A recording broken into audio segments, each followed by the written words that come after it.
Today's my 21st birthday, and to celebrate, I'd like to tell you all about my worst birthday, the one where I was sent death threats over a cartoon bear. Let me paint you a picture. The year is 2019, and Super Smash Bros. Ultimate has been out for a few months, and despite that, discussion of the game is only increasing. Why, you may ask? DLC. People were really passionate about the DLC in Smash.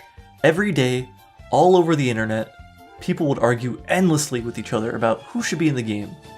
And it wasn't enough that you got your character in the game, no. You had to make sure other people didn't get their character in either. Smash players treated the DLC like it was a goddamn lifeboat on the Titanic. They throw their own grandmother overboard if it meant getting Crash Bandicoot into the game. So, naturally, the evolution of all this arguing was gang wars. Yes, that's right, you heard me. Gang wars over a children's party game. You had Master Chief versus Doom Guy, Erdrick versus Sora, Gino versus literally everybody else. But, of course, there was one gang war that stood above all the others. And that was Steve from Minecraft versus Banjo and Kazooie. Now, I know these two might seem like really random characters to oppose each other, but it actually makes a lot of sense. Both characters were owned by Microsoft, and both actually had very good arguments for being in Smash. Banjo and Kazooie had been very highly requested in the West for nearly 2 decades at that point. Not only that, they started as Nintendo characters. Plus, it wasn't like the company that owns Banjo was doing anything with him, so he'd be super easy to get the rights for. Steve, on the other hand, had none of that legacy. However, what he did have was overwhelming popularity. And in a game that was essentially the Video Game Hall of Fame, it felt very strange that Minecraft was absent since, it was the best-selling video game of all time and all. Everyone agreed that one of them was going to be in the game. The only question was, who? Could you guess what side I was on? Okay, listen, Minecraft is really special to me, and many other Zoomers who grew up with it too. And seeing all these old farts get their childhood in Smash, it made me jealous. Maybe your childhood hero was Mega Man or Simon Belmont, but for me, it was Minecraft Steve.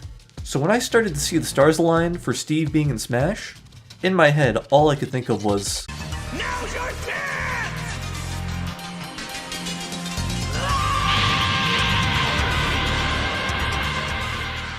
So I would go on to shitpost about Steve relentlessly. I would get into arguments with internet randoms daily, intensely debating on why the Blockman deserved to be in Smash, and the bear didn't. Steve being in Smash was unironically becoming an integral part of my character. I was even starting to become a little bit infamous around the internet for the walls of text I'd write about why Steve was going to be in. It was awesome. And then E3 2019 rolled around. The date was June 11th, 2019. This was actually the last E3 held in person, so I was very lucky to have been in attendance when it did happen. That wasn't the only event in my life though. I was about to turn 18. Everything was looking great, until... Kids cope time. No!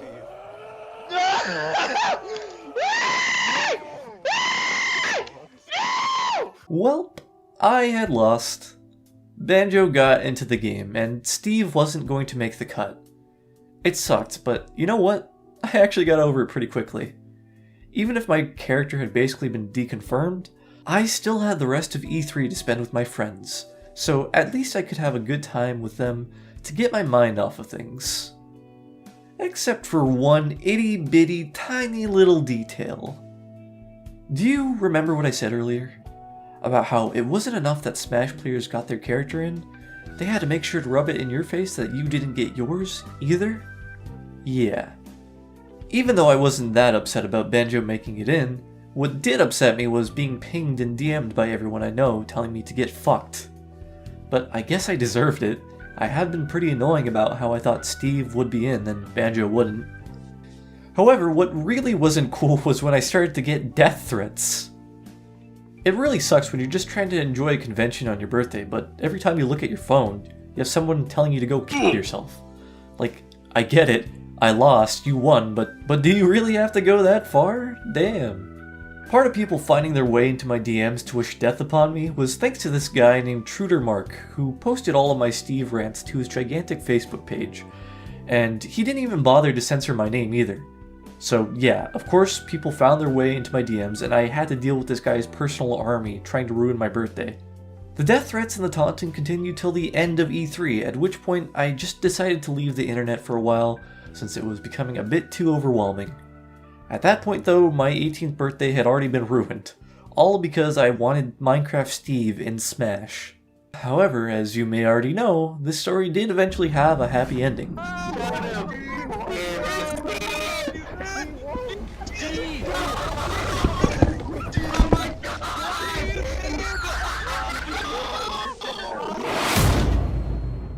Oh yeah, baby, we did it! October 1st, 2020.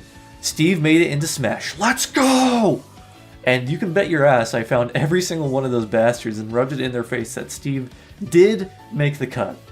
Not only that, you know that Trudermark guy? Yeah, outed. Honestly, what he did to me was just the tip of the iceberg of how shitty of a human being he is. If you want to know more about that, I'll link an exposed video on him in the description, but I can't lie, it was pretty satisfying seeing the same fanbase he used to attack me turn against him.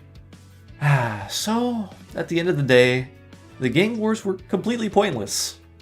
Both Steve and Banjo made it into Smash. Everyone got what they wanted, and justice was served. So, what was the moral of the story here? Smash players are fucking stupid. Oh my god! Oh my god! Star Wars! Star Wars!